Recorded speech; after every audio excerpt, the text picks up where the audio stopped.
नमस्कार किसान साथियों, स्वागत है आपका हमारे यूट्यूब चैनल स्मार्ट कृषि ज्ञान पर। किसान साथियों, आज हम बहुत ही महत्वपूर्ण टॉपिक पर बात करेंगे। बहुत ही मुख्य सूक्ष्म तत्व जिंक के बारे में बात करेंगे।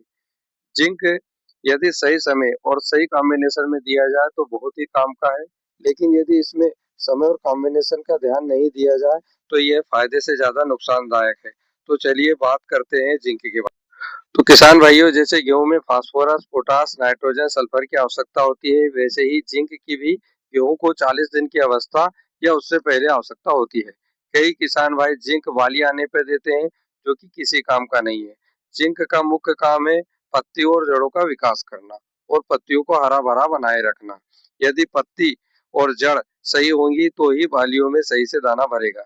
इसलिए गेहूं में जिंक झंडा पत्ती या उससे पहले की अवस्था में डाल दिया जाना चाहिए, क्योंकि पत्तियों और जड़ों का विकास तभी तक होता है, उसके बाद वो जड़ें और पत्तियां दाना भरने के काम में लग जाती है।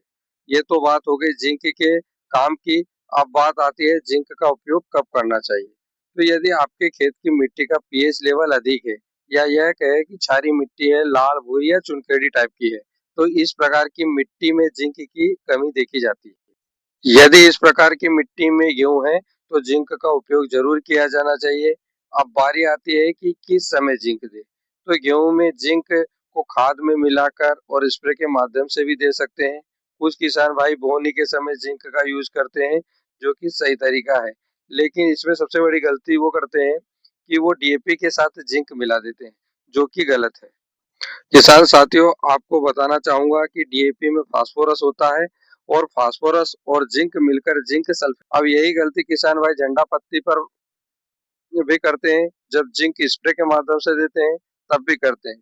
वो क्या करते हैं कि लिक्विड जिंक के साथ में 0,34 का स्प्रे करते हैं, जिससे जिसमें 52% फास्फोरस होता है, जो कि जिंक से फास्फोरस मिलकर रिएक्शन करते हैं, जिससे घोल को फाड़ देते हैं, जिससे जिंक और 0,52 दोनों फसल को लाभ पहुंचाने के स्थान पर नुकसान पहुंचाते हैं।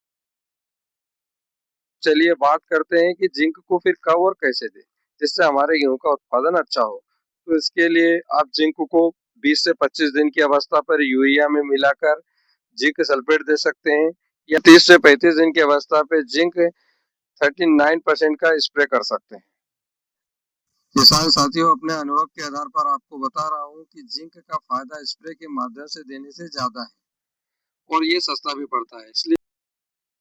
तो किसान भाइयों, ये बात तो हो गई जिंक की। आपको इसी प्रकार के अन्य केमिकल, खाद या पेस्टिसाइड के बारे में जानकारी चाहिए तो हमें कमेंट में अवश्य बताएं और हमारे चैनल स्मार्ट कृषि ज्ञान पर बने रहें।